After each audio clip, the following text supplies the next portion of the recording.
to talk about. Let's give them something to talk about. How about love? Hey, what's good, y'all? Welcome back to the channel. Before I get into this video, I want you guys to check out my husband's website, situationalessentials.com. Georgia Lamar brands. You will find t-shirts, socks, bags, and more at situationalessentials.com. Go over there, and if you're interested in purchase something, use promo code MSGIGGS, that's Miss Giggs, and get 10% off your total. Anyways, let's get into this video. If anybody feel any type of way about my story, because this is my story, my truth, my side of the event, so what happened, get out them feelings, because you have your own story. And if it's worth listening to, get up on this bitch right here and let it out, bitch. Don't try to let it out on me. Let it out on YouTube. Let it out over social media. Let it out. Don't be mad because I'm letting it out. What's good, y'all? This your girl Giggs. I hope you guys had a good weekend and start off this Labor Day week good. I hope you guys are barbecuing and eating it all up, getting fat, getting full, and staying safe. Wear your mask. I'm gonna say that again. Wear your motherfucking mask. Anyways, this is just a story time. I haven't did one of these in a minute. This story is a true story, y'all.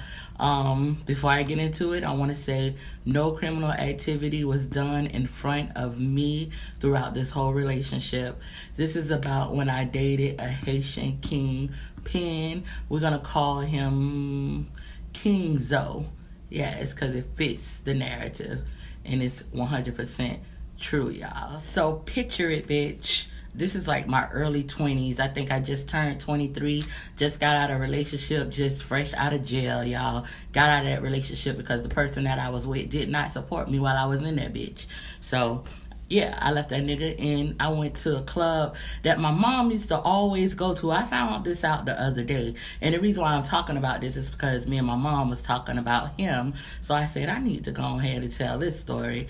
So my mom used to go to this club when I was younger. I had no idea. But as I got older, in my later 20s, and we moved back to Central Florida, I started going out to that same club with my mom, y'all. So my mom was one of those moms that by the time her kids turned 17 and 18, she was living her fucking life. She was just doing her thing. I graduated when I was 17, but as I turned 23, just getting out of jail, just having a birthday, I ran into this guy at a club. Now, at this time, I had no idea that he ran this motherfucking club, y'all. He had Zos everywhere, his little Zo soldiers and shit, but I had no idea who the fuck he was and what the fuck he did. I just know I was interested in him. He bought me drinks. He bought my mom drinks, told her sit back, relax, and chill and everything, and I got to know him a little bit better. I think we dated for like 8 to 10 months that we dated, almost a year. Had no idea what I was getting into, y'all. I was super naive. I just lost my virginity at the age of 21. Only been with 2 men, so here I am, 23, third dude. I'm like really intrigued about how he's getting respect by the people that was around him, y'all. Like, it wasn't the type of, oh, this is my elder or my OG, I gotta respect him. It was more like, yes, sir, and I'm gonna do what the fuck I gotta do to protect you. And he was calling the shots, and I was just like, whoa, this man is somebody. But I had no idea to what extent that somebody meant, you know. So, you know, he was a good guy. He treated me good. He never ever disrespected me at all. His soldiers, I went to high school with one of them, so I was like, wow, that somebody from the bottom where I'm from Dade County, is up here in Central Florida with me. And here he is this dude's right-hand man. Like, he is top soldier, y'all. I'm saying soldier because that's exactly how it was, goddammit. And, you know, at the end of the night, I asked him because, you know, he knew me, like I said, from Dade County. And I asked him, was this a good dude or whatever? He was like, yeah, you know what I'm saying, but you got to be careful what you're getting into. And I was like, what? You know, I didn't, like I said, I was naive. It didn't hit me like it's supposed to have hit me, like if I had all the common sense in the world. But at that time, you know, here I am, just damn, this is the man and I want to know more, you know. And I got to know more, a little bit more than what I bargained for, you know what I'm saying? So, yeah, I had no idea. And one day, you know, because like I said, we dated for almost a year. So one day, I say about a month into me and Zoking's relationship, that fuckboy of an ex who didn't hit me up when I was locked up started to hit me up, y'all.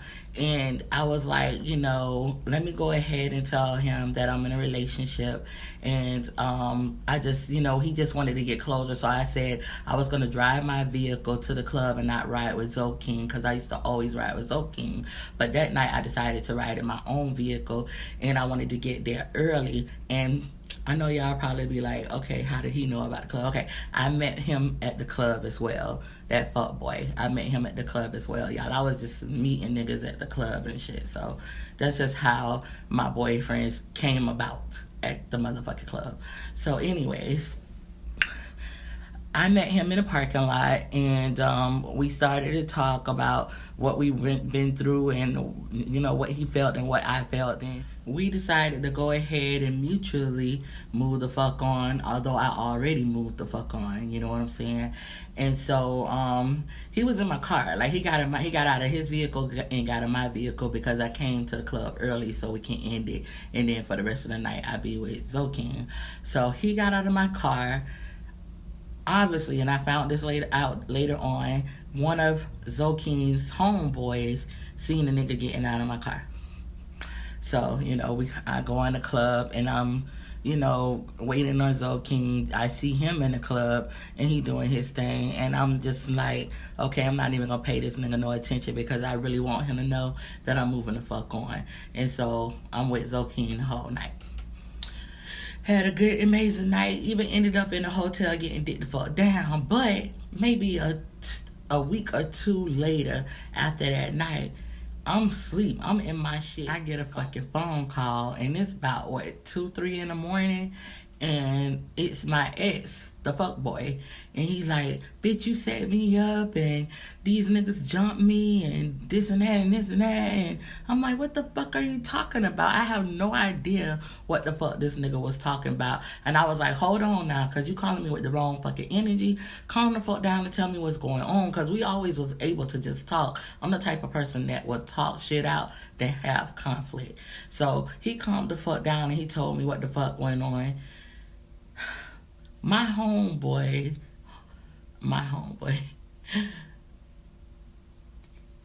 this nigga had his homeboys jump this nigga.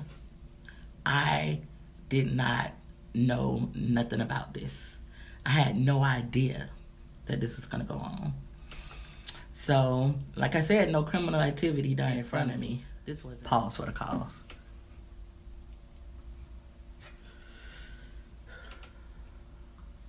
This was some crazy ass shit. Like, what the fuck y'all jumped him for? Like, I ended it, and this is something that me and, you know, Zoking should have talked about. So I hit him up, and I'm like, what's going on? Why your homeboys jumped him and whatever? Then I found out that one of his little soldiers went and told him that he seen him coming out of my car, and he felt like he was disrespected, I guess, and felt like he needed to get him jumped and shit, which is crazy as fuck. So this nigga was mad at me, the fuck boy, y'all. He was mad at me. You know, me and Zoking, we didn't really talk for like a good 2 weeks. You know, he did everything to get me back, y'all. All the good things, and I don't even want to talk about that because, you know, that's irrelevant, but he did good things to get me back. In my mind, I'm telling myself this is good things, but, you know, that should have been the first red flag, you know. That was younger gigs. Right now, you can't try me like that. But, you know, I do remember that night that we linked up. Me and him had a conversation, and I told him, you know, what really happened, which is, you know, it was just our final goodbyes, and he took it too far, and, you know, he opened up to me, and that's when I learned that he was really like a Haitian Kingpin. He was like the king dingaling in the whole fucking building. Matter of fact, he ran that whole motherfucking building. Like, nobody fucking fucked with us while we was there. Like, my mama, like I said, I went there with my mama. My mama felt safe because he made her feel safe. My mama can vouch for this shit. We was just talking about this the other day. He made us feel safe, like we were untouchable. And this is the type of club, which is a ratchet ass club, but you know, shit goes on. Like, they fight and they shoot and they doing all that shit, but we really safe in this bitch, you know, cause y'all know I'm ghetto as fucking, hood as fuck, and ratchet as fuck. I'm in this building, but he took me to the finer clubs, you know. That was just our go-to club to really, really have fun and let our hair down. But he took me to the finest clubs, to finest restaurants, finest places, doing different things. He was really like that nigga. And so, y'all, it's like my mom, she was like afraid, you know. She was like, you know, you don't need to be with this type of person. Like, something could happen to you. He might have enemies, because we knew who I was dealing with. I knew who I was dealing with. I learned who I was dealing with.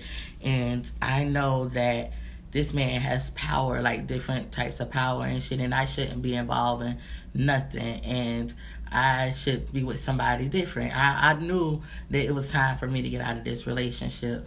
And he did too. He, you know, wanted me to do better for myself too, you know. So, like, this dude, let me tell y'all how big this dude is. This dude, and I don't even feel bad saying this. I'm not even snitching when I'm saying this. This is just some real nigga shit. This nigga got deported and then came back up under a new identity. And I believe the identity that he was here with when I met him wasn't his identity as well, you know, because that's just how he was. But I think he's dead right now, y'all. I do. And that I heard this, and I don't know how true the rumor is. I can't even confirm it, but I think he's dead now. But let me just tell y'all something. I was never built to be a dope dealer's woman, nothing like that. I'm not built to be with nobody who like is in a game like that, because one, I don't want to be the one to lose my man, because I'm choosing to be with somebody in that lifestyle, and that's a devastating way to lose your man. They can get killed, y'all, in so many different type of scenarios. The police can kill them, or, you know, one of our own could kill, or karma could kill them and kill my ass too. I could be right in the passenger seat. So that'd be a devastating way for my mama to lose her daughter, or his mama to lose, you know, their son. I don't know if he's dead, and I don't know how he died. I just know he did get deported again, and I never seen him again after that. So it was so much, you know, that I learned being in that relationship. I learned how to be treated well, because he treated me good, but none of his soldiers or nothing wasn't with that. Like, they wasn't with that shit when it came to him, for real. Like, for real. And I just know that I dated so many different types of men, and so many types of backgrounds, like careers and stuff, and they always be saying stupid shit about women can't get this type of man, they can't get that type of man. Says who? Kevin Samuels? And he's single. Kevin Samuels don't even have nobody. So what the fuck, y'all? Like, all of these damn sayings be getting on my nerves sometimes. I can get any man and have been with any different type of man. I don't give a fuck if they're educated or not educated. In my 42 years of living, I've been with different types of men and different caliber of men. So I don't give a fuck about all them sayings. And how me and him ended, y'all.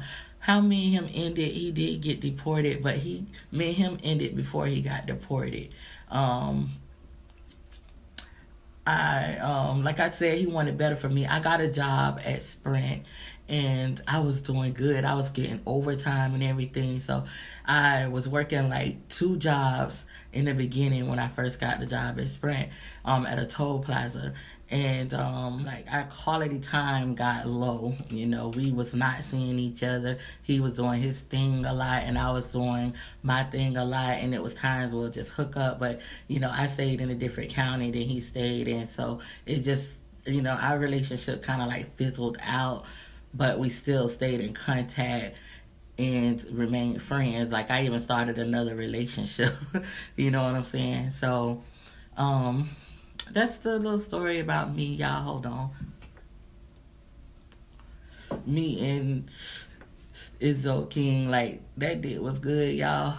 If y'all ain't never got with those Zoe in y'all life, y'all, that did be so good. That griot be so good. The way they cook their fish be so good. That legume be so good. That shit be so good. And my fat ass always be like, oh, mwen gangu. I don't even know if I be saying that shit right, but mwen gangu. That pickling, y'all, that pickling. I think that's how you say it, pickling. It's so spicy and good. Oh my God, with some plantains, some fried plantains, bitch. My fat ass know all about that shit when it comes to Haitian dick and Haitian cuisine, bitch. Anyways, I'm about to get out y'all ear. This your girl Giggs. Y'all look below in the description box and find them links on situationalessentials.com. Bye.